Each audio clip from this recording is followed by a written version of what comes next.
ನಮಸ್ಕಾರ ಸ್ನೇಹಿತರೆ, ಇದೀಗ ತಾನೇ ಬಂದ ರಾಜ್ಯದ ಮುಖ್ಯವಾದ ಸುದ್ದಿಗಳು. ಬರದಿಂದ ತತ್ತರಿಸಿದ ರೈತರ ಸಾಲ ಮನ್ನಾ ಮಾಡಬೇಕು ಎಂದು ಮುಖ್ಯಮಂತ್ರಿ ಡಿಕೆ ಶಿವಕುಮಾರ್ ಅವರಿಗೆ ಮನವಿ. ಪರಿಶೀಲನೆ ನೆಪದಲ್ಲಿ ಕಾಲಹರಣ ಬೇಡ ಎಂದ ಆರೋಶಕವರು ತಕ್ಷಣವೇ ಸಾಲ ಮನ್ನಾ ಮಾಡುವಂತೆ ಒತ್ತಾಯ. ವಿಡಿಯೋನ ನೀವು ಸ್ವಲ್ಪನೂ ಸ್ಕಿಪ್ ಮಾಡಬೇಡಿ. ಗೃಹಲಕ್ಷ್ಮಿ ನೋಂದಣಿಗೆ ಮತ್ತೆ ಹೊಸ ಅರ್ಜಿ ಹಾಕಬೇಕು. ಹಣ ಕೇಳಿದರೆ ತಕ್ಷಣವೇ ಅಧಿಕಾರಿಗಳಿಗೆ ದೂರು ಕೊಡಿ ಎಂದ ಇಲಾಖಾಧಿಕಾರಿಗಳು. ಫಲಾನುಭವಿಗಳಿಗೆ ಮತ್ತೊಂದು ಗುಡ್ ನ್ಯೂಸ್, ಮುಂದಿನ ಕಂತು ಯಾವಾಗ ಜಮೆ ಆಗುತ್ತೆ ಎಂಬ ಮಾಹಿತಿಯೂ ಕೂಡ ಬಂದಿದೆ. ವಿಡಿಯೋನ ನೀವು ಸ್ವಲ್ಪನೂ ಸ್ಕಿಪ್ ಮಾಡಬೇಡಿ. ಮತ್ತೊಂದೆಡೆಯಲ್ಲಿ ರೈಲ್ವೆ ಪ್ರಯಾಣಿಕರೇ ಎಚ್ಚರ, ಇನ್ನು ಮುಂದೆ ಮೊಬೈಲ್ನಲ್ಲಿ ಟಿಕೆಟ್ ತೋರಿಸಿದರೆ ದಂಡ ಫಿಕ್ಸ್. ಹೊಸ ನಿಯಮ ಜಾರಿಗೆ ತಂದ ರೈಲ್ವೆ ಇಲಾಖೆ, ಆ ಬಗ್ಗೆಯೂ ಕೂಡ ಮಾಹಿತಿ ನೋಡೋಣ.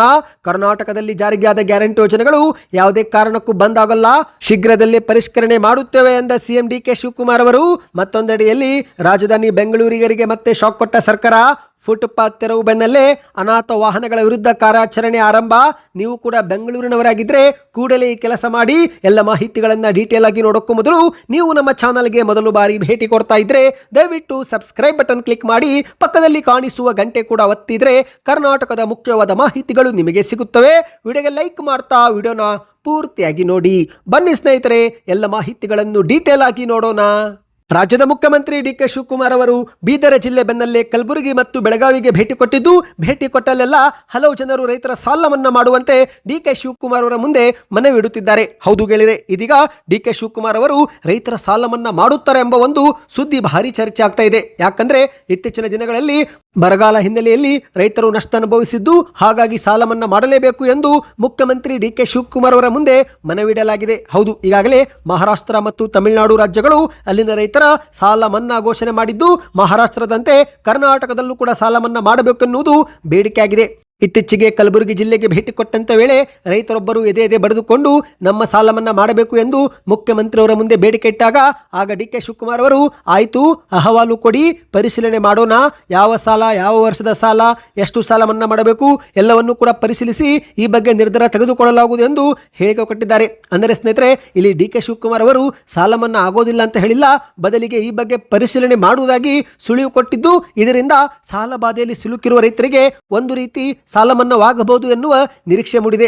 ಹೌದು, ಬರದಿಂದ ತತ್ತರಿಸಿದ ಈಗ ರೈತರ ಸಾಲ ಮನ್ನಾ ಮಾಡಬೇಕು ಎಂಬ ಮತ್ತೊಂದು ಬೇಡಿಕೆ ಬೆಳಗಾವಿಯಲ್ಲಿ ಕೂಗು ಕೇಳಿ ಬಂದಿದೆ. ಕರ್ನಾಟಕ ರಾಜ್ಯ ರೈತ ಸಂಘದ ನೇತೃತ್ವದಲ್ಲಿ ರೈತರು ಮುಖ್ಯಮಂತ್ರಿಗೆ ನಿನ್ನೆ ಮನವಿ ಕೊಟ್ಟಿದ್ದಾರೆ. ಚೂಣಪ್ಪ ಪೂಜಾರಿ ನೇತೃತ್ವ ವಹಿಸಿಕೊಂಡಿದ್ದು ರೈತರ ಸಾಲ ಮನ್ನಾ ಮಾಡಿ ಎಂದು ಮನವಿ ಮಾಡಲಾಗಿದೆ. ಹೌದು, ಇತ್ತೀಚೆಗೆ ಸಾಲ ಬಾಧೆಯಿಂದ ಆತ್ಮಹತ್ಯೆಗೆ ಶರಣಾದಂತ 56 ನೇಕಾರರ ಕುಟುಂಬಗಳಿಗೆ 10 ಲಕ್ಷ ಪರಿಹಾರ ಕೊಡಬೇಕು ಮತ್ತು ಉಳಿದಂತ ರೈತರ ಸಾಲ ಮನ್ನಾ ಮಾಡಬೇಕು ಎಂಬ ಮನವಿ ಇದೀಗ ಮುಖ್ಯಮಂತ್ರಿಯವರ ಮುಂದೆ ಇಡಲಾಗಿದೆ. ಸ್ನೇಹಿತರೆ, ನೀವು ಕೂಡ ಬೆಳೆ ಸಾಲ ಮಾಡಿ ನಷ್ಟ ಅನುಭವಿಸಿದ್ರೆ ಯಾವ ವರ್ಷದಲ್ಲಿ ಸಾಲ ಮಾಡಿದ್ದೀರಾ ಕಮೆಂಟ್ ಮಾಡಿ ಸ್ನೇಹಿತರೆ. ಇದೀಗ ಪರಿಶೀಲನೆ ನೆಪದಲ್ಲಿ ಕಾಲಹರಣ ಬೇಡ, ಕೂಡಲೇ ರೈತರ ಸಾಲ ಮನ್ನಾ ಮಾಡಿ ರೈತರನ್ನ ಬದುಕಿಸಿ ಎಂದು ಆರೋಶಕವರು ರಾಜ್ಯ ಸರ್ಕಾರಕ್ಕೆ ಒತ್ತಾಯಿಸಿದ್ದಾರೆ. ಹೌದು ಗೆಳೆಯರೆ, ಕರ್ನಾಟಕದಲ್ಲಿ ಬರಗಾಲ ಮತ್ತು ಪ್ರವಾಹದಿಂದ ಕಂಗಾಲಾಗಿರುವ ರೈತರ ನೆರವಿಗೆ ತಕ್ಷಣವೇ ಸರ್ಕಾರ ಧಾವಿಸಬೇಕು ಎಂದು ಆರೋಶಕವರು ಒತ್ತಾಯಿಸಿದ್ದು, ಸಂಕಷ್ಟದಲ್ಲಿರುವ ಅನ್ನದಾತರ 50,000 ರೂಪಾಯಿವರೆಗಿನ ಕನಿಷ್ಠ ಸಾಲವನ್ನು ತಕ್ಷಣವೇ ಮನ್ನಾ ಮಾಡಬೇಕು ಎಂದು ಆಗ್ರಹ ಮಾಡಿದ್ದಾರೆ.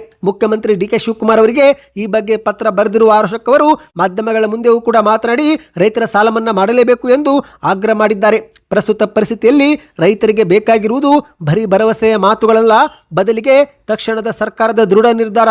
ಆದ್ದರಿಂದ ಯಾವುದೇ ವಿಳಂಬ ಮಾಡದೆ, ಕಾಲಹರಣ ಮಾಡದೆ ಬರ ಮತ್ತು ಪ್ರವಾಹದಿಂದ ತತ್ತರಿಸಿದ ರೈತರ 50,000 ರೂಪಾಯಿವರೆಗಿನ ಸಾಲವನ್ನು ಮನ್ನಾ ಎಂದು ತಕ್ಷಣವೇ ಘೋಷಣೆ ಹೊರಡಿಸಿ ರೈತರ ಸಂಕಷ್ಟಕ್ಕೆ ಸ್ಪಂದಿಸಬೇಕು ಎಂದು ಆರೋಶಕವರು ಒತ್ತಾಯಿಸಿದ್ದಾರೆ. ಇನ್ನು ಇತ್ತೀಚೆಗೆ ಮುಖ್ಯಮಂತ್ರಿ ಡಿಕೆ ಶಿವಕುಮಾರ್ ಅವರು ಸಭೆಯೊಂದರಲ್ಲಿ ಬರ ಪರಿಹಾರ ಕಾಮಗಾರಿಗಳಿಗಾಗಿ ಕೇಂದ್ರ ಸರ್ಕಾರ ಕೂಡಲೇ 10,000 ಕೋಟಿ ಬಿಡುಗಡೆ ಮಾಡಬೇಕು ಎಂದು ಆಗ್ರಹ ಮಾಡಿರುವ ವಿಚಾರ ಬಗ್ಗೆ ಆರೋಶಕವರು ಆಕ್ರೋಶ ವ್ಯಕ್ತಪಡಿಸಿದ್ದು, ಕಾಂಗ್ರೆಸ್ ಸರ್ಕಾರದ ಈ ನಿರ್ಣಯ ಅತ್ಯಂತ ಬೇಜವಾಬ್ದಾರಿಯುತ ಮತ್ತು ದುರದೃಷ್ಟಕರ ಎಂದು ವಾಗ್ದಾಳಿ ಮಾಡಿದ್ದಾರೆ. ರಾಜ್ಯ ಕಾಂಗ್ರೆಸ್ ಸರ್ಕಾರ ತನ್ನ ಆಡಳಿತಾತ್ಮಕ ವೈಫಲ್ಯ ಮುಚ್ಚಿ ಹಾಕಲು ಮತ್ತು ಈಗ ರೈತರ ಗಮನವನ್ನು ಬೇರೆ ಕಡೆಗೆ ಸೆಳೆಯಲು ಕೇಂದ್ರ ಸರ್ಕಾರದ ವಿರುದ್ಧ ಇಂತಹ ಹೇಳಿಕೆ ಕೊಡುತ್ತಿದ್ದಾರೆ ಎಂದು ಆರೋಶಕವರು ಕಿಡಿಕಾರಿದ್ದಾರೆ. ರಾಜ್ಯದಲ್ಲಿ ಒಂದು ಕಡೆಗೆ ಹಲವಾರು ಜಿಲ್ಲೆಗಳು ತೀವ್ರ ಬರಗಾಲದಿಂದ ತತ್ತರಿಸುತ್ತಿದ್ದರೆ, ಮತ್ತೊಂದು ಕಡೆಗೆ ಉತ್ತರ ಕರ್ನಾಟಕ ಹಾಗೂ ಮಲೆನಾಡು ಭಾಗಗಳಲ್ಲಿ ಅತಿವೃಷ್ಟಿ ಮತ್ತು ಪ್ರವಾಹದ ಆತಂಕ ಎದುರಾಗಿದೆ. ಲಕ್ಷಾಂತರ ರೈತರು, ಕೃಷಿ ಕಾರ್ಮಿಕರು ಮತ್ತು ಗ್ರಾಮೀಣ ಭಾಗದ ಕುಟುಂಬಗಳು ತೀವ್ರ ನಷ್ಟ ಎದುರಿಸುತ್ತಿದ್ದು, ಹಾಗಾಗಿ ಸರ್ಕಾರ ತುರ್ತು ನೆರವು ಅವರಿಗಾಗಿ ಘೋಷಣೆ ಮಾಡಬೇಕು. ಗಂಭೀರ ಪರಿಸ್ಥಿತಿಯಲ್ಲಿ ಸರ್ಕಾರ ಕೇವಲ ಕಾಲಹರಣ ಮಾಡದೆ ತಕ್ಷಣವೇ ಕಾರ್ಯಪ್ರವೃತ್ತರಾಗಬೇಕು ಎಂದು ಆರೋಶಕವರು ಎಚ್ಚರಿಕೆ ನೀಡಿದ್ದಾರೆ. ಬನ್ನಿ ಗೆಳೆಯರೆ, ಮತ್ತೊಂದು ಮಾಹಿತಿಗೆ ಹೋಗೋಣ. ರಾಜ್ಯ ಕಾಂಗ್ರೆಸ್ ಸರ್ಕಾರದ ಗೃಹಲಕ್ಷ್ಮಿ ಯೋಜನೆಗೆ ನೋಂದಣಿ ಮಾಡಿಸುವ ಪ್ರಕ್ರಿಯೆಯಲ್ಲಿ ಸಾರ್ವಜನಿಕರಿಂದ ಹಣ ವಸೂಲಿ ಮಾಡುತ್ತಿರುವ ದೂರುಗಳು ಕೇಳಿಬಂದಿದ್ದು, ಹಾಗಾಗಿ ಮಹಿಳಾ ಮತ್ತು ಮಕ್ಕಳ ಅಭಿವೃದ್ಧಿ ಇಲಾಖೆ ಇಂತಹ ವಂಚಕರ ವಿರುದ್ಧ ಕಠಿಣ ಎಚ್ಚರಿಕೆ ಕೊಟ್ಟಿದೆ. ಹೌದು ಗೆಳೆಯರೆ, ಗೃಹಲಕ್ಷ್ಮಿ ನೋಂದಣಿ ಹೆಸರಿನಲ್ಲಿ ಯಾರಾದರೂ ಹಣ ಕೇಳಿದರೆ ತಕ್ಷಣವೇ ಸಂಬಂಧಪಟ್ಟ ಅಧಿಕಾರಿಗಳಿಗೆ ದೂರು ಕೊಡಬೇಕು ಎಂದು ಮಹಿಳಾ ಮತ್ತು ಮಕ್ಕಳ ಅಭಿವೃದ್ಧಿ ಇಲಾಖೆ ಅಧಿಕೃತವಾದ ಸೂಚನೆ ಹೊರಡಿಸಿದೆ. ಸೇವಾ ಸಿಂಧು ಹಾಗೂ ಗ್ರಾಮೋನ್ ಕೇಂದ್ರಗಳ ಮೂಲಕ ಗೃಹಲಕ್ಷ್ಮಿ ಯೋಜನೆಗೆ ನೋಂದಣಿ ಮಾಡಿಕೊಡಲು ಕೆಲವರು ಮಹಿಳೆಯರಿಂದ ಕಾನೂನು ಬಾಹಿರವಾಗಿ ಹಣ ಪಡೆಯುತ್ತಿದ್ದು, ಅಷ್ಟು ಮಾತ್ರವಲ್ಲ, ತಾವೇ ಸೌಲಭ್ಯ ಕೊಡಿಸುವುದಾಗಿ ಸುಳ್ಳು ಭರವಸೆ ನೀಡಿ ಆಮಿಷ ಒಡ್ಡುತ್ತಿದ್ದಾರೆ ಎಂಬ ಸಾಲು ಸಾಲು ದೂರುಗಳು ಮಹಿಳಾ ಮತ್ತು ಮಕ್ಕಳ ಅಭಿವೃದ್ಧಿ ಇಲಾಖೆಗೆ ಕೇಳಿಬಂದಿದ್ದು, ಇದೇ ಒಂದು ಹಿನ್ನೆಲೆಯಲ್ಲಿ ಎಚ್ಚೆತ್ತುಕೊಂಡ ಸರ್ಕಾರ ಗೃಹಲಕ್ಷ್ಮಿ ಯೋಜನೆಗೆ ಅರ್ಜಿ ಸಲ್ಲಿಕೆ ಮತ್ತು ನೋಂದಣಿ ಪ್ರಕ್ರಿಯೆಯು ಸಂಪೂರ್ಣ ಉಚಿತವಾಗಿರುತ್ತೆ. ಮಹಿಳೆಯರು ಯಾವುದೇ ಕಾರಣಕ್ಕೂ ವಂಚಕರ ಆಮಿಷಗಳಿಗೆ ಒಳಗಾಗಬಾರದು ಮತ್ತು ಯಾರಿಗೂ ಕೂಡ ಹಣವನ್ನು ನೀಡಬಾರದು ಎಂದು ಸೂಚನೆ ಕೊಟ್ಟಿದೆ. ಹಾಗಾದ್ರೆ ಎಲ್ಲಿ ದೂರು ಕೊಡಬೇಕು? ಹೌದು ಗೆಳೆಯರೆ, ನೋಂದಣಿ ವೇಳೆ ನಿಮ್ಮಲ್ಲಿ ಯಾರಾದರೂ ಹಣದ ಬೇಡಿಕೆ ಇಟ್ಟರೆ ಅಥವಾ ನಿಮ್ಮನ್ನು ವಂಚಿಸಲು ಪ್ರಯತ್ನ ಪಟ್ಟರೆ ಆಗ ನೀವು ಮಹಿಳಾ ಮತ್ತು ತಾಲೂಕು ಶಿಶು ಅಭಿವೃದ್ಧಿ ಯೋಜನಾಧಿಕಾರಿಗಳು ಅಥವಾ ಮಹಿಳಾ ಮತ್ತು ಮಕ್ಕಳ ಅಭಿವೃದ್ಧಿ ಇಲಾಖೆ ಉಪನಿರ್ದೇಶಕರಿಗೆ ನೇರವಾಗಿ ಭೇಟಿ ಕೊಟ್ಟು ದೂರನ್ನು ದಾಖಲಿಸಬಹುದು. ಯಾಕಂದ್ರೆ ಸ್ನೇಹಿತರೆ, ಗೃಹಲಕ್ಷ್ಮಿ ಯೋಜನೆ ನೋಂದಣಿ ಉಚಿತವಾಗಿರುತ್ತೆ. ಬಡ ಮತ್ತು ಮಧ್ಯಮ ವರ್ಗದ ಮಹಿಳೆಯರ ಸಬಲೀಕರಣಕ್ಕಾಗಿ ಈ ಒಂದು ಯೋಜನೆ ಜಾರಿಗೆ ತಂದಿದ್ದು, ಸಾರ್ವಜನಿಕರನ್ನು ದಾರಿ ತಪ್ಪಿಸಿ ಹಣ ವಸೂಲಿ ಮಾಡುವ ದಲ್ಲಾಳಿಗಳ ವಿರುದ್ಧ ಕಠಿಣ ಕ್ರಮ ತೆಗೆದುಕೊಳ್ಳಲಾಗುವುದು ಮತ್ತು ಯಾವುದೇ ಕೇಂದ್ರಗಳಲ್ಲಿ ಹಣ ಕೇಳಿದರೂ ತಕ್ಷಣವೇ ದೂರು ಸಲ್ಲಿಸಬೇಕು ಎಂದು ಅಧಿಕಾರಿಗಳು ಎಚ್ಚರಿಸಿದ್ದಾರೆ. ಮತ್ತು ಸ್ನೇಹಿತರೆ, ಈಗ ಗೃಹಲಕ್ಷ್ಮಿ ಯೋಜನೆ ಫಲಾನುಭವಿಗಳಿಗೆ ಒಂದು ಗುಡ್ ನ್ಯೂಸ್ ಬಂದಿದೆ. ಹೌದು, ಬಹಳ ದಿನಗಳಿಂದ ಕಂತು ಬಿಡುಗಡೆ ಬಗ್ಗೆ ಮಾಹಿತಿ ಲಭ್ಯವಾಗಿದ್ದಿಲ್ಲ. ಆದರೆ ಇದೀಗ ಗುಡ್ ನ್ಯೂಸ್ ಎನ್ನುವಂತೆ ಮುಂದಿನ ಕಂತು ಯಾವಾಗ ಜಮೆ ಆಗುತ್ತೆ ಎಂಬ ಒಂದು ಮಾಹಿತಿ ಲಭ್ಯವಾಗಿದೆ. ಹೌದು, ವಿಶೇಷವಾಗಿ ಕಾರವಾರ ಜಿಲ್ಲೆಯ ಫಲಾನುಭವಿಗಳಿಗೆ ಇದು ಶುಭ ಸುದ್ದಿ. ಹೌದು, ಕಾರವಾರ ಜಿಲ್ಲೆಯ ಗೃಹಲಕ್ಷ್ಮಿ ಯೋಜನೆಯ 3,12,000 ಫಲಾನುಭವಿಗಳ ಬ್ಯಾಂಕ್ ಖಾತೆಗೆ 2 ರಿಂದ 3 ದಿನಗಳಲ್ಲಿ ಒಟ್ಟು 62,56,00,000 ಮೊತ್ತ ಜಮೆ ಮಾಡಲಾಗುವುದು ಎಂದು ಕಾರವಾರದ ಜಿಲ್ಲಾ ಗ್ಯಾರಂಟಿ ಯೋಜನೆಗಳ ಅನುಷ್ಠಾನ ಪ್ರಾಧಿಕಾರದ ಅಧ್ಯಕ್ಷಕ ಸತೀಶ್ ಪಿ ನಾಯಕ್ ಎನ್ನುವರು ಮಾಹಿತಿ ಕೊಟ್ಟಿದ್ದಾರೆ. ಹೌದು ಗೆಳೆಯರೆ, ಕಾರವಾರದ ಜಿಲ್ಲಾ ಗ್ಯಾರಂಟಿ ಯೋಜನೆಗಳ ಅನುಷ್ಠಾನ ಪ್ರಾಧಿಕಾರದ ಕಚೇರಿಯಲ್ಲಿ ಗೃಹಲಕ್ಷ್ಮಿ ಯೋಜನೆಗೆ ಸಂಬಂಧಿಸಿದಂತೆ ನಡೆದಂತ ಸಭೆಯಲ್ಲಿ ಅಧ್ಯಕ್ಷತೆ ವಹಿಸಿ ಇವರು ಮಾತನಾಡಿದ್ದಾರೆ. ಗೃಹಲಕ್ಷ್ಮಿ ಗ್ಯಾರಂಟಿ ಯೋಜನೆಯ ಒಂದೇ ಫಲಾನುಭವಿ ಹಲವು ಖಾತೆ ಹೊಂದಿರುವ ಸಾಧ್ಯತೆ ಇರುವ ಹಿನ್ನೆಲೆಯಲ್ಲಿ ಸರ್ಕಾರದ ನಿರ್ದೇಶನದಂತೆ ಕಾರವಾರ ಜಿಲ್ಲೆಯಲ್ಲಿ 26,986 ಫಲಾನುಭವಿಗಳ ಖಾತೆ ಪರಿಶೀಲನೆ ಮಾಡಲಾಗಿದ್ದು, ಈ ಒಂದು ತಪಾಸಣೆಯಲ್ಲಿ ಜಿಲ್ಲೆಯಲ್ಲಿ ಯಾವುದೇ ಫಲಾನುಭವಿ ಖಾತೆ ಒಂದೇ ತಿಂಗಳಲ್ಲಿ 2 ಬಾರಿ ಹಣ ಜಮಾ ಆಗಿರುವುದು ನಮಗೆ ಕಂಡು ಬಂದಿಲ್ಲ.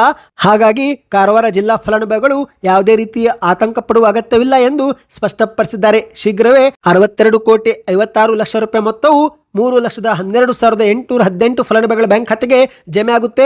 2 ರಿಂದ 3 ದಿನಗಳಲ್ಲಿ ಹಣ ಬರುತ್ತೆ ಎಂದು ಗುಡ್ ನ್ಯೂಸ್ ಕೊಟ್ಟಿದ್ದಾರೆ. ಅಂದ್ರೆ ಸ್ನೇಹಿತರೆ, ಸರ್ಕಾರ ಈಗ ಒಂದು ಜಿಲ್ಲೆಗೆ ಹಣ ಬಿಡುಗಡೆ ಮಾಡಿರುವ ಮಾಹಿತಿ ಲಭ್ಯವಾಗಿದೆ. ಅಂದ್ರೆ ಶೀಘ್ರವೇ ಉಳಿದಂತ ಜಿಲ್ಲೆಗಳಿಗೂ ಕೂಡ ಹಣ ಜಮಾ ಆಗುತ್ತೆ. ಯಾಕಂದ್ರೆ ಸರ್ಕಾರ ಒಂದೇ ಸಮನೆ ಎಲ್ಲಾ ಜಿಲ್ಲೆಗಳಿಗೆ ಹಣ ಜಮೆ ಮಾಡೋದಿಲ್ಲ, ಹಂತ ಹಂತವಾಗಿ ಜಮೆ ಮಾಡುವುದರಿಂದ ಶೀಘ್ರದಲ್ಲೇ ಎಲ್ಲಾ ಜಿಲ್ಲೆಯ ಫಲಾನುಭವಿಗಳಿಗೂ ಹಣ ಜಮಾ ಆಗುವ ಸಾಧ್ಯತೆ ಇದೆ.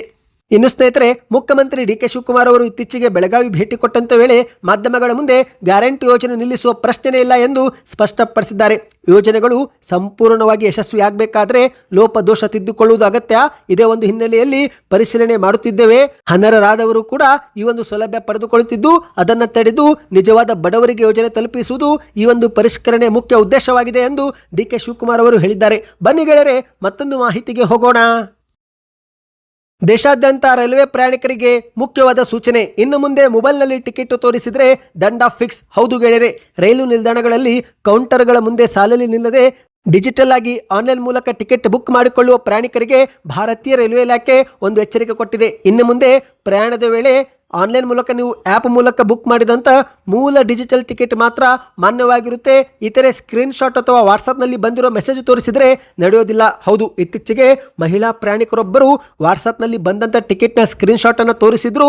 ಆದರೆ ಪರಿಶೀಲನೆ ಮಾಡಿದ ನಂತರ ರೈಲು ಹೊರಟ ನಂತರವೇ ಆ ಒಂದು ಟಿಕೆಟ್ ಬುಕ್ ಮಾಡಿರುವುದು ಬೆಳಕಿಗೆ ಬಂದಿದೆ. ಅಂದರೆ ಗೆಳೆಯರೆ, ತಡವಾಗಿ ಟಿಕೆಟ್ ಬುಕ್ ಮಾಡಿದ್ದು, ಹಾಗಾಗಿ ಈ ಒಂದು ಘಟನೆ ನಂತರ ಅಪ್ಲಿಕೇಶನ್ ಮೂಲಕ ಬುಕ್ ಮಾಡುವಂತಹ ಇತರ ಒಂದು ಟಿಕೆಟ್ಗಳಿಗೆ ಮಾರ್ಗಸೂಚಿ ಬಿಡುಗಡೆ ಮಾಡಲಾಗಿದೆ. ಹೌದು, ಇನ್ನು ಮುಂದೆ ರೈಲ್ವೆ ಮಂಡಳಿ ಹೊರಡಿಸಿರುವ ಹೊಸ ನಿಯಮದ ಪ್ರಕಾರ ಟಿಕೆಟ್ನ ಸ್ಕ್ರೀನ್ ಶಾಟು ನಡೆಯೋದಿಲ್ಲ. ಅಷ್ಟು ಮಾತ್ರವಲ್ಲ, ಮೊಬೈಲ್ನಲ್ಲಿ ಉಳಿಸಿಕೊಂಡಿರುವ ಟಿಕೆಟ್ ಫೋಟೋ ಕೂಡ ನಡೆಯೋದಿಲ್ಲ. PDF ಪ್ರತಿಗಳು ಕೂಡ ನಡೆಯೋದಿಲ್ಲ. ವಾಟ್ಸಪ್ ಅಥವಾ ಇತರೆ ಮೆಸೇಜಿಂಗ್ ಆ್ಯಪ್ ಮೂಲಕ ಬಂದ ಟಿಕೆಟ್ಗಳನ್ನು ಕೂಡ ಇನ್ನು ಮುಂದೆ ಮಾನ್ಯವಾಗಿರೋದಿಲ್ಲ ಸ್ನೇಹಿತರೆ. ಹಾಗಾದ್ರೆ ಯಾವ ದಾಖಲೆಗಳನ್ನು ತೋರಿಸಬೇಕಾಗುತ್ತೆ? ಹೌದು, ಹೊಸ ನಿಯಮದ ಪ್ರಕಾರ ಪ್ರಯಾಣಿಕರು ಟಿಕೆಟ್ ಬುಕ್ ಮಾಡಿದಂಥ ಅದೇ ಮೊಬೈಲ್ ಸಂಖ್ಯೆ ಮತ್ತು ಅದೇ ಮೊಬೈಲ್ನಲ್ಲಿ ರೈಲ್ ಒನ್ ಆ್ಯಪ್ ತೆರೆಯುವ ಮೂಲಕ ಈ ಒಂದು ಟಿಕೆಟ್ ಅನ್ನು ನೀವು ತೋರಿಸಬೇಕಾಗುತ್ತೆ. ಅದು ಮಾತ್ರ ಇನ್ನು ಮುಂದೆ ಮಾನ್ಯವಾಗಿರುತ್ತೆ. ಹೊಸ ನಿಯಮದ ಪ್ರಕಾರ ರೈಲು ಹೊರಡುವ ಮುನ್ನವೇ ಪ್ರಯಾಣಿಕರು ಇನ್ನು ಮುಂದೆ ಟಿಕೆಟ್ ಅನ್ನು ತೆಗೆದುಕೊಳ್ಳಬೇಕು. ರೈಲು ನಿಲ್ದಾಣದಲ್ಲಿ ಕುಳಿತು ರೈಲು ಬಿಟ್ಟ ನಂತರ ನೀವೇನಾದರೂ ಟಿಕೆಟ್ ಜನರೇಟ್ ಮಾಡಿದರೆ ಅಂತಹ ಟಿಕೆಟ್ ಇನ್ನು ಮುಂದೆ ಮಾನ್ಯವಾಗಿರುವುದಿಲ್ಲ ಎಂದು ಹೇಳಲಾಗಿದೆ. ಸ್ನೇಹಿತರೆ, ಈ ಮಾಹಿತಿ ನೀವು ಪ್ರತಿಯೊಬ್ಬರಿಗೂ ತಲುಪಿಸಿ. ಬನ್ನಿ ಗೆಳೆಯರೆ, ಮತ್ತೊಂದು ಮಾಹಿತಿಗೆ ಹೋಗೋಣ. ನೀವು ಕೂಡ ಬೆಂಗಳೂರಿನಿಂದ ವಿಡಿಯೋ ನೋಡ್ತಾ ಇದ್ದರೆ ಕಮೆಂಟ್ನಲ್ಲಿ ಬೆಂಗಳೂರು ಎಂದು ಕಮೆಂಟ್ ಮಾಡಿ. ಇದೀಗ ರಾಜಧಾನಿ ಬೆಂಗಳೂರಿಗರಿಗೆ ಮತ್ತೊಂದು ಶಾಕಿಂಗ್ ಸುದ್ದಿ. ಫುಟ್ಪಾತ್ ತೆರವು ಬಳಿಕ ಅನಾಥ ವಾಹನಗಳ ವಿರುದ್ಧ ಕಾರ್ಯಾಚರಣೆ ಆರಂಭ ಮಾಡಲಾಗಿದೆ. ಹೌದು, ರಾಜಧಾನಿ ಬೆಂಗಳೂರಿನಲ್ಲಿ ಸಾರ್ವಜನಿಕ ರಸ್ತೆಗಳು ಮತ್ತು ಫುಟ್ಪಾತ್ಗಳನ್ನು ಅತಿಕ್ರಮಿಸಿರುವ ಅನಾಥ ವಾಹನಗಳ ವಿರುದ್ಧ ರಾಜ್ಯ ಸರ್ಕಾರ ಕಾರ್ಯಾಚರಣೆ ಶುರು ಮಾಡಿದೆ. ಹೌದು ಗೆಳೆಯರೆ, ಕ್ವೀನ್ಸ್ ರಸ್ತೆಯಲ್ಲಿ ಸಚಿವ ಕೃಷ್ಣ ಬೈರೇಗೌಡವರು ಸ್ವತಃ ಅಲ್ಲಿ ಬಂದು ಅನಾಥ ವಾಹನಕ್ಕೆ ನೋಟಿಸ್ ಅಂಟಿಸಿ ಚಕ್ರಕ್ಕೆ ಲಾಕ್ ಹಾಕುವ ಮೂಲಕ ಈ ಒಂದು ಹೊಸ ಅಭಿಯಾನಕ್ಕೆ ಚಾಲನೆ ಕೊಟ್ಟಿದ್ದಾರೆ. ನಗರದ ಹಲವು ಪ್ರಮುಖ ರಸ್ತೆಗಳಲ್ಲಿ, ವಿಶೇಷವಾಗಿ ಫುಟ್ಪಾತ್ಗಳ ಮೇಲೆ ತಿಂಗಳುಗಳ ಕಾಲ ನಿಂತಿರುವಂತಹ ಅನೇಕ ಕಾರು, ಬೈಕು ಮತ್ತು ಇತರೆ ವಾಹನಗಳನ್ನು ಗುರುತಿಸಿ ಕ್ರಮ ತೆಗೆದುಕೊಳ್ಳಲಾಗುತ್ತಿದೆ. ಸಾರ್ವಜನಿಕರ ಸುಗಮ ಸಂಚಾರಕ್ಕೆ ಅಡ್ಡಿಯಾಗಿರುವಂತಹ ಇಂತಹ ವಾಹನಗಳನ್ನು ತೆರವುಗೊಳಿಸುವ ಉದ್ದೇಶದಿಂದಲೇ ಈ ಒಂದು ವಿಶೇಷ ಕಾರ್ಯಾಚರಣೆ ಆರಂಭವಾಗಿದೆ. ಇದೇ ಒಂದು ಕಾರ್ಯಕ್ರಮದಲ್ಲಿ ಸಚಿವ ಕೃಷ್ಣ ಬೈರೇಗೌಡವರು ಮಾತನಾಡಿದ್ದು, ಸಾರ್ವಜನಿಕ ರಸ್ತೆ ಮತ್ತು ಫುಟ್ಪಾತ್ಗಳು ಜನರ ಬಳಕೆಗೆ, ಅವುಗಳನ್ನು ವಾಹನ ನಿಲುಗಡೆಗೆ ತೆಗೆದುಕೊಂಡಿರುವುದು ಸರಿಯಲ್ಲ. ಮೊದಲಿಗೆ ನಾವು ಈಗ ವಾಹನಕ್ಕೆ ನೋಟಿಸ್ ಅಂಟಿಸಿದ್ದೇವೆ.